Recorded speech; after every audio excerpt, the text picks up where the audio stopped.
देखो ये disorder basically दो प्रकार का है।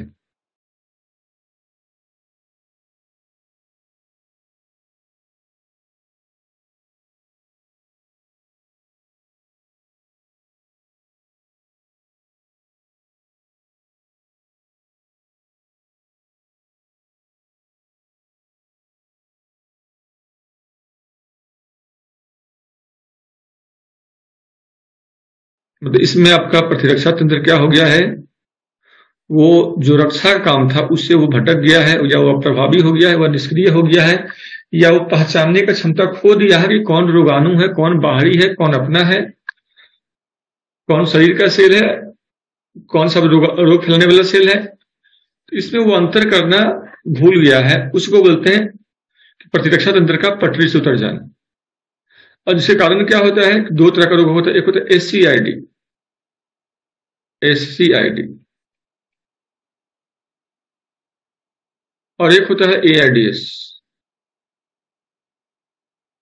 एससीआईडी का मतलब हुआ सीवियर कंबाइंड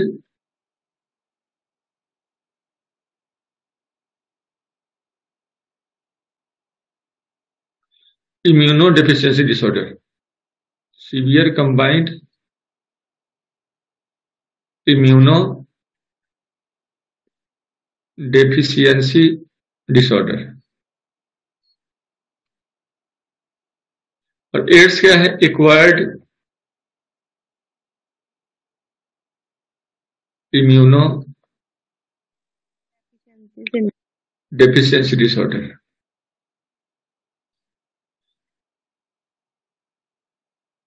सिंड्रोम। तो एससीआईडी में होता क्या, इसमें अगर मान लो तुम्हारे शरीर में जन्म बाई बर्थ टी सेल का संख्या कम है या बी सेल का संख्या कम है, तो टी सेल का अगर संख्या कम है तो इसके कारण, जनरली इसके कारण होता है कि आपके शरीर में टीएच हो, चाहे टीके हो, चाहे टीएच सेल हो, इन कोशिकाओं का संख्या क्या है, बचपन से ही कम है। नतीजा क्या होगा, आप बार बार बीमार पड़ते हो। एक तो ये समस्या है यहां पे। दूसरा ये हो सकता है समस्या हो कि आपका इम्यून सिस्टम क्या हो गया है, पटरी से पहचान नहीं पा रहा है। जैसे हाशीमोटो रोग मैंने बताया था आप लोगों को, हाशीमोटो रोग में जो थायराइड ग्लैंड के डिसऑर्डर है, इस डिसऑर्डर में क्या होता है, इसमें होता है कि थायरोक्सिन हार्मोन का उत्पादन कम हो जाता है। तो नतीजा क्या हुआ कि थायराइड ग्रंथि सही से काम नहीं करता है। जब सही से काम नहीं करेगा तो इम्यून सिस्टम ये पहचान नहीं पाता है कि कौन सा रोगाणु है और कौन सा शरीर का अच्छा कोशिका है। तो रोगाणु और अच्छे कोशिका में अंतर नहीं कर पाता है। वैसे में हाशीमोटो रोग का, ठीक है ना, लोगों को क्या होता है, ये हाशीमोटो रोग हो जाता है। इसके अलावा अगर हम और देखें तो जैसे मान लो किसी को गठिया हो गया है, किसी को एडिशन रोग हो गया हुआ है, किसी को मिस्थेनिया ग्रेविस हो गया हुआ है। कई सारे रोग हैं जो सीआईडी में आता है। जैसे मान लो किसी को मिस्थेनिया ग्रेविस हो गया है,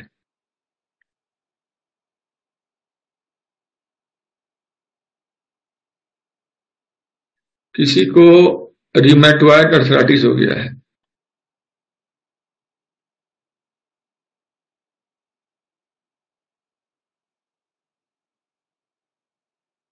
किसी को एडिशन रोग हो गया हुआ है।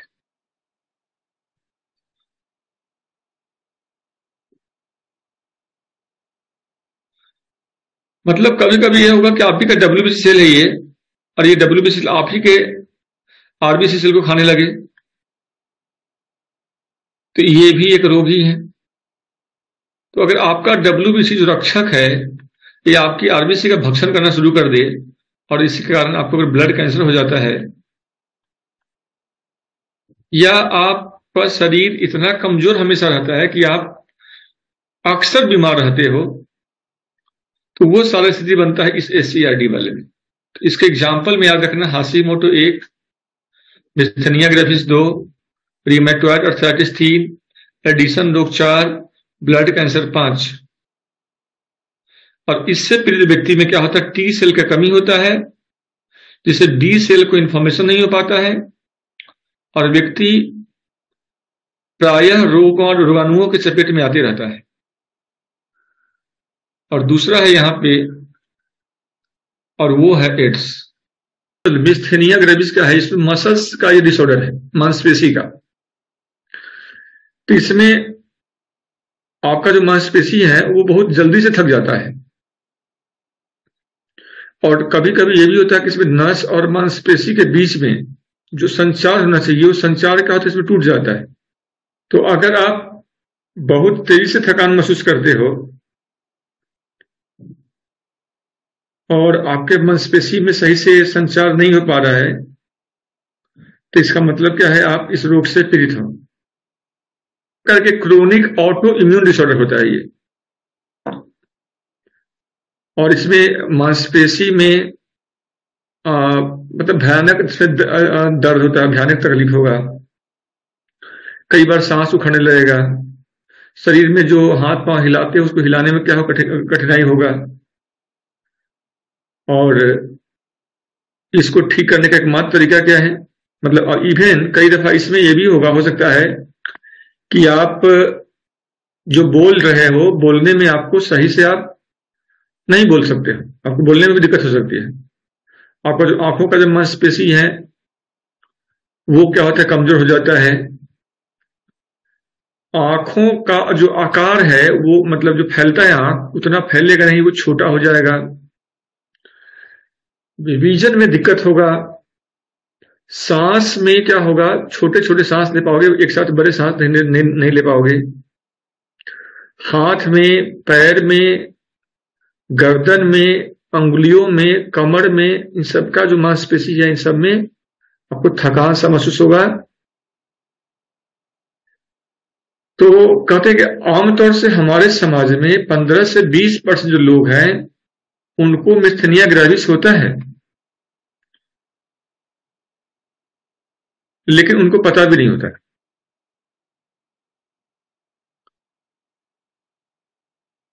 और इसके लिए सबसे बढ़िया उपाय क्या है, सबसे बढ़िया उपाय है कि आप अपने खान पान, मेडिटेशन, इसको बेहतर कीजिए, और नशा पान, इन सबको क्या कीजिए, कम कीजिए। कि जैसे न्यूरॉन्स टूटेगा तो संवाद में समस्या होगा।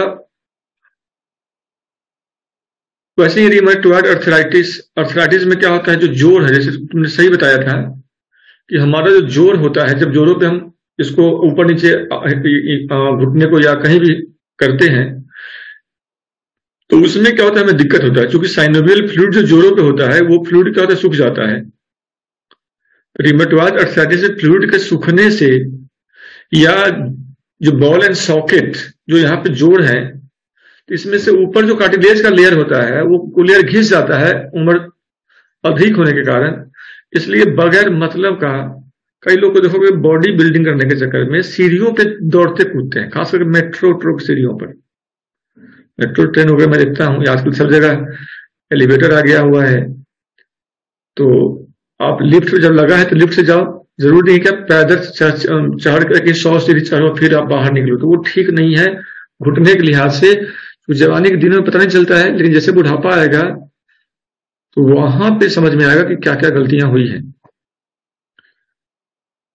और एडिशन जो डिजीज है ये अल्बा एडिशन के नाम पर है। अल्बा एडिशन का नाम सुना हुआ आप लोगों ने? अल्बा एडिशन का नाम सुना हुआ है? अल्बा एडिशन का नाम सुने हुए हो? नहीं सर। बॉल का आविष्कार कौन किया था? जो बिजली का बल्ब है वो।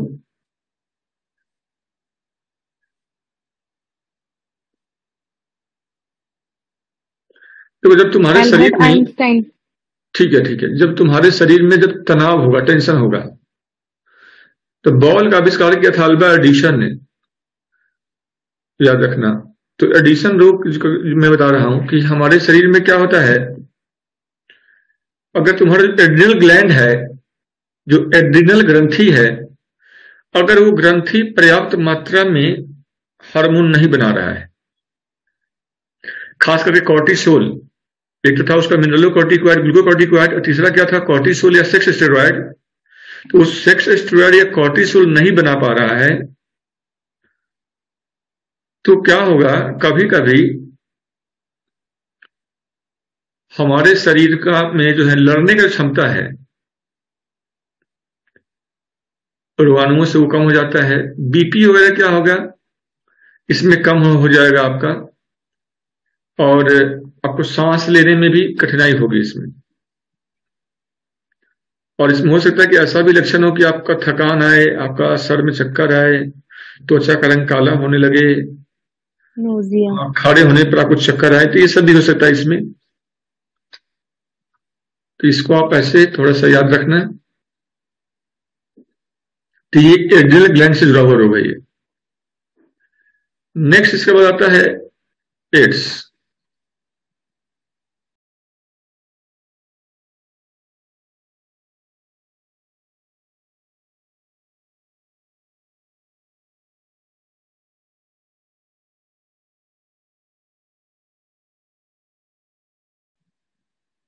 तो एड्स में जो इंडिया का जो रैंक है,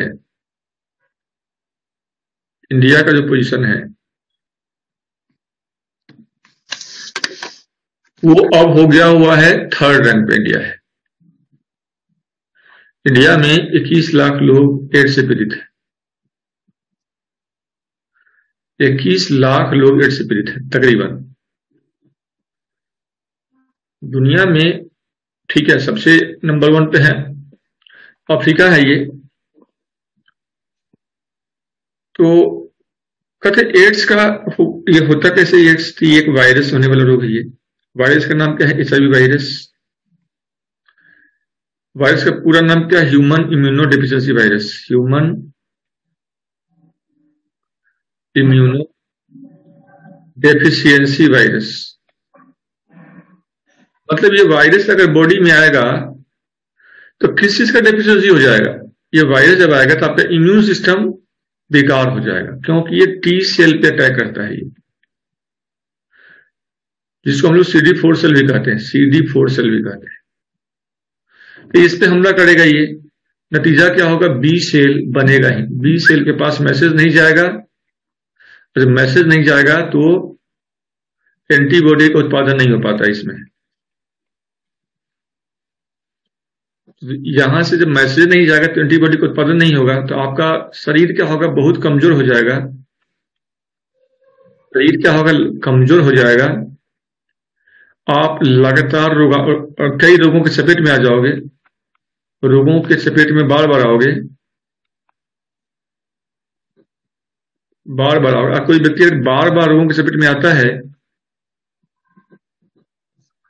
आता है तो क्या होता है फिर, उसके वजन में गिरावट होगा, वजन में गिरावट होने लगेगा,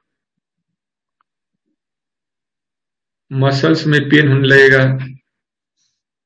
तो ये सारे लक्षण उसमें आने लगते हैं कि आप रोगों के चपेट में बार बार आओगे, कमजोर हो जाओगे, वजन में गिरावट होने लगेगा। तो ये जो सिम्टम है ये एड्स में कॉमन सिम्टम है। अब सवाल है कि ये ह्यूमन इम्यूनो वायरस ये आया कब मानव जनसंख्या में। देखो तो पहले क्या था कि ये वायरस का नाम था SIV। ये SIV वायरस के रूप में ये था एप्स में, कॉपी में था। लेकिन जब ह्यूमन में आया तो इसी वायरस का नाम पड़ गया HIV। अब हम लोग में किससे आया है, तो हम लोग में आया है एप्स से आया है, एप्स से हम लोग, ठीक है, क्योंकि ह्यूमन में यही वायरस है तो इसका नाम है HIV। अब है कि ये वायरस दुनिया में सबसे पहले 1981 में अमेरिका में नोट किया गया था। 1981 में दुनिया में आया, वर्ल्ड में। और इंडिया में 1984 में, इंडिया में 1984 में चेन्नई के कुछ प्रोस्टिट्यूट्स में, जो चेन्नई में जो लोग शरीर व्यापार का कार्य में जुड़ी थी, तो वैसे महिलाओं में ये एड्स रोग आया है। इंडिया में याद रखना 1984 में आने के बाद एड्स में एक लाइन और जो आप लोग लिख सकते हो, वो लाइन क्या है, एड्स का जो वायरस है, कहते हैं HIV जो वायरस है, इसका संक्रमण कैसे होता है? HIV वायरस का जो ट्रांसमिशन है, इसका जो ट्रांसमिशन है, संक्रमण है, ये दो तरीके से होता है। एक होता है सेक्स के माध्यम से और एक होता है ये ब्लड के माध्यम से। अब ब्लड में क्या होगा? ब्लड में जैसे आप ब्लड ट्रांसफ्यूजन कराते हो तो इससे हो सकता है, और इसके दौरान चांस होता है, अगर आप रक्त जांच नहीं करवाते हो तो संभावना होती है रक्त को जांच करवाना चाहिए। हालांकि जांच करवाने के बाद भी, क्योंकि हर बार ब्लड टेस्ट में कोई HIV का टेस्ट नहीं करता है, उम्मीद करता है कोई परिवार के लोग हैं, संबंधी है, तो इनके ब्लड में क्या हो सकता है, तो ब्लड का कोई HIV या एलाइजा टेस्ट करवाता नहीं है लोग। तो चांस होता है कि ब्लड ट्रांसफ्यूजन में एड्स हो, तो ब्लड के जांच जब आप लें तो इसका भी एक टेस्ट होना चाहिए ताकि हम ये हो सके कि इसमें एड्स का वायरस नहीं। दूसरा है कि ऑर्गन ट्रांसप्लांट के समय हो सकता है ये अंग प्रत्यारोपण करवाते हैं तो यहां पे चांस बनता है अंग प्रत्यारोपण के समय एड्स हो। आजकल लोग टैटू भी गुदवाने लगे हैं, टैटूइंग, टैटू जो गुदवाना होता है, जो पूरे देह पे, हाथ पे, कहां कहां सब जो ये टैटू बनवाते रहता है, तो टैटू बनने से भी एड्स का क्या होता है, फैलाव होता है। चौथा, यहां पे अगर देखोगे तो मां से बच्चों में भी जाता है, मदर टू चाइल्ड, मदर से बच्चों में भी जाता है।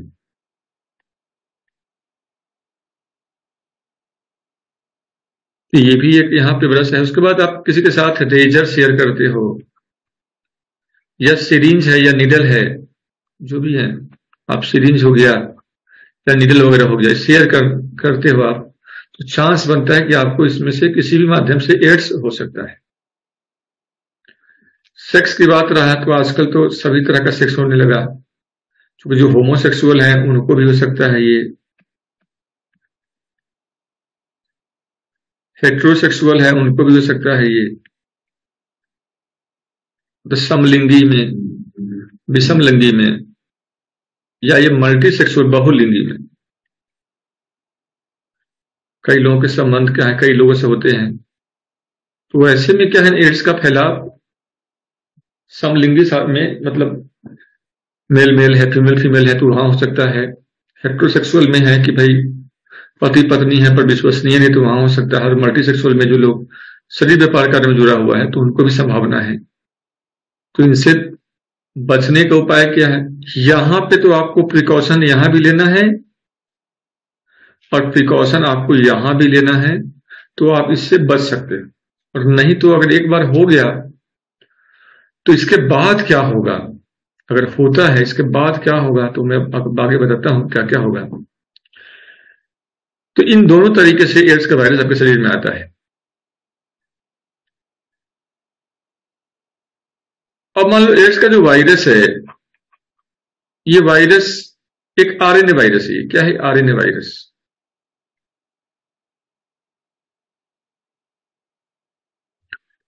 और जब ये वायरस हमारे शरीर में जब ये प्रवेश करता है, तो जिस दिन फर्स्ट डे जब इंटर किया, फर्स्ट डे से लेकर के जब वायरस हमारे शरीर में, जब इसका फर्स्ट सिम्टम जब आता है, फर्स्ट सिम्टम, पहला जो लक्षण आएगा, इसमें अवधि यहां पे हो सकता है ये अवधि आपको 15 से लेकर के 27 महीना का अवधि हो सकता है। हो सकता है 15 महीना में आ जाए, हो सकता है 27 महीना में आ जाए। और इस दौरान एड्स अगर आपको हो गया हुआ, वायरस आपकी बॉडी में आ चुका है, आप HIV पॉजिटिव हो चुके हो, तो HIV पॉजिटिव का मतलब हुआ आप में एड्स का वायरस आ गया है। तो पहले दिन से लेकर के पहला सिम्टम के बीच का जो अवधि होता है, इसको बोलते हैं गस्टेशन पीरियड।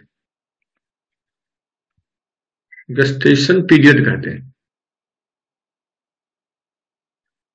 इतने समय के बाद आप में क्या होगा, ये इसके लक्षण आएंगे, इतना समय लग जाएगा हो सकता है लक्षण आने में कि 15 महीना में लक्षण आ जाए, और हो सकता है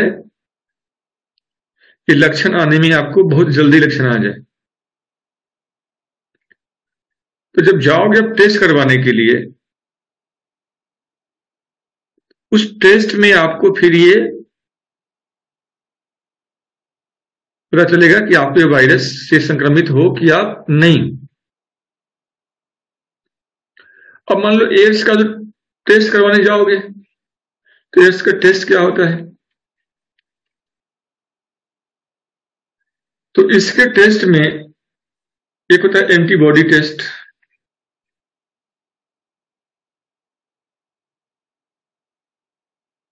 एक होता है nucleic acid test,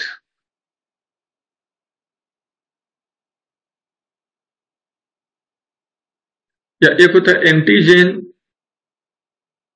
antibody test.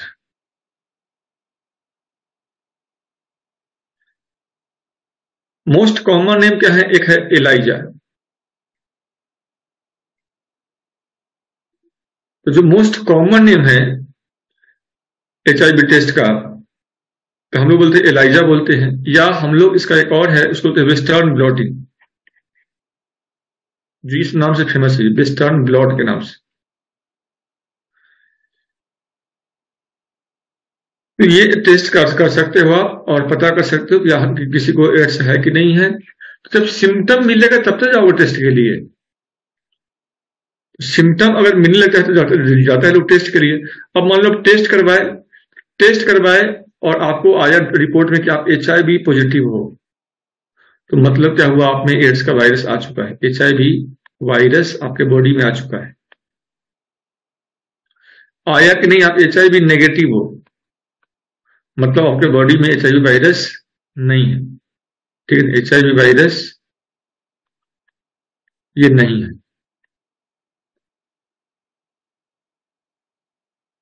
तो याद रखना।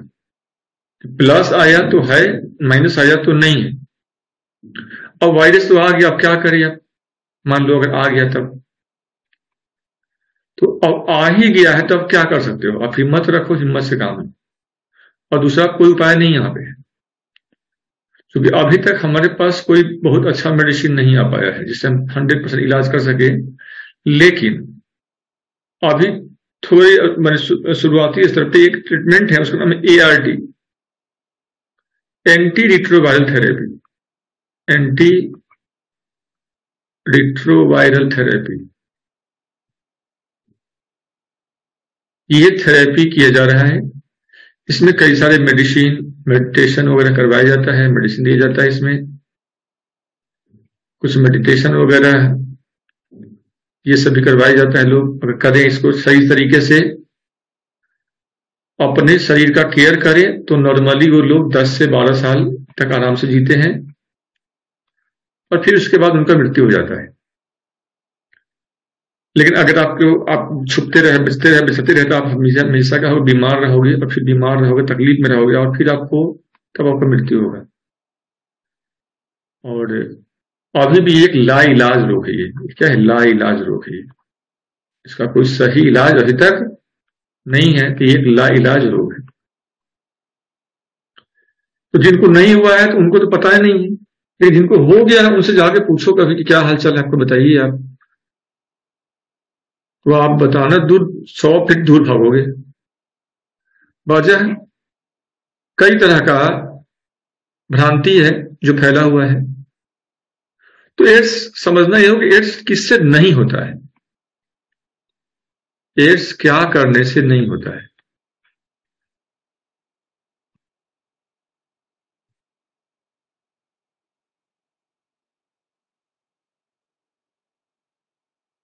याद रखना, अगर मान लो किसी को एड्स है, क्या उसके साथ यौन संबंध बनाए जा सकते हैं?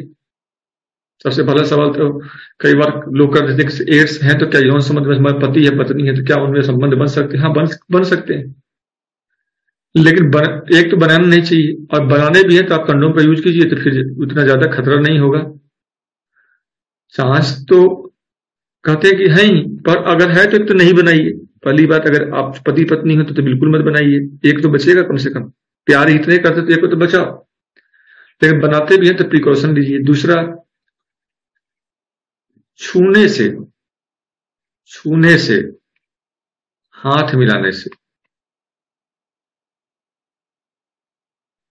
या साथ में सोने से, साथ में सोना है, संबंध की बात नहीं कर रहा हूं, साथ में सोने से, या बर्तन वगैरह शेयर करते हो, खाना पानी, खाना है, पानी है, बर्तन है, इसको शेयर करने से नहीं होगा। या अगर मच्छर ही काट लिया किसी को तो मच्छर काटने से नहीं होता है।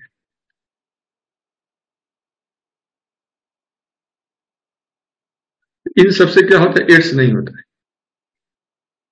इसलिए हम उनके साथ जो किसी को हो भी गया तो उसके साथ हम रह सकते हैं आराम से, कहीं कोई दिक्कत नहीं। जैसे घर में एक आम कोई बुखार का मरीज होता है, वैसे ही ये भी क्या है, एक मरीज है जिसके शरीर में से क्या है, उसका शरीर उसका कमजोर हो रहा है, आपका या किसी का कुछ नहीं हो सकता, उसका कमजोर हो रहा है। उसके साथ हम यौन संबंध न बनाए, एक यौन संबंध हम न बनाए, एक ये करना चाहिए। रक्त संबंध में हम न शामिल हो, किसी भी तरह का रक्त संबंध ना हो, क्योंकि ब्लड के कांटेक्ट में आओगे तो हो सकता है, स्पर्म के कांटेक्ट में आओगे तो हो सकता है, तो यहां पे चांस बनता है। तो ये ध्यान रखना है कि हम यौन संबंध को भी परहेज करें और रक्त संबंध को भी परहेज करें तो एड्स नहीं होगा। और एड्स के नियंत्रण के लिए और क्या हुआ कि 1992 में 1992 में बिल गेट्स फाउंडेशन और Melinda Gates foundation plus government of India ने मिलकर के एक प्रोग्राम चलाया जिसका नाम था national AIDS control programme, NACP। National AIDS control programme 4 चरणों में चला। चरण 1, फिर चरण 2 चला, फिर चरण 3 चला, फिर चरण 4 चला, और 2012 में ये प्रोग्राम आ गया। 92 में स्टार्ट हुआ था सॉरी 1992 में ये कार्यक्रम स्टार्ट हुआ, यहां पे स्टार्ट हुआ कि नेशनल एड्स कंट्रोल प्रोग्राम। इसके तहत क्या था कि लोगों में एड्स के प्रति अवेयरनेस को बढ़ाया जाए, उनके में अवेयरनेस को बढ़ाया जाए, इसकी बात हुई। सेक्स एजुकेशन की बात हुई कि थोड़ा सा इससे भी लोगों को परिचित करवाया जाए, इसकी बात हुई। कंडोम का यूज जो है लोगों को सिखाया जाए कि कंडोम कैसे यूज करना है, इसकी बात हुई। अदर जो कॉज है एड्स होने के, एड्स के तमाम होने के कारण से अवगत कराया जाए, होने के कारण से अवगत कराया जाए, कैसे बचा जाए, इन सब की बात हुई। और 1984 में ये एड्स इंडिया में आया था, 1984 में आया था, मात्र इसे 6 साल 8 साल पहले, जहां पे 1% था मान लो। 12 में ये चौथे फेज में जब आया, 2015 में एक रिपोर्ट आया। इस रिपोर्ट में ये कहा गया, इसका नाम था MDG report, millennium development goal report. और इस रिपोर्ट में ये बात आया कि इंडिया का जो रैंक है एड्स में, 3rd रैंक पे इंडिया है। इंडिया का जो रैंक है 3rd रैंक पे इंडिया आ गया। तो मैं यही सोच रहा हूं कि ये जो सारा जो प्रयास हो रहा था एड्स को रोकने के लिए हो रहा था कि एड्स को बढ़ाने के लिए हो रहा था।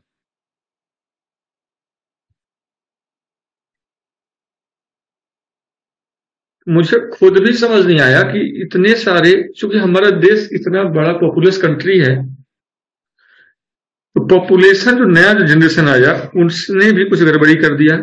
नया जनरेशन में क्या हुआ कि सेक्स संबंध क्या हुआ, थोड़ा सा ज्यादा खुलापन आ गया,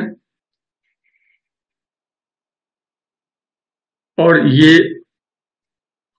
एड्स भूल गए बीच में।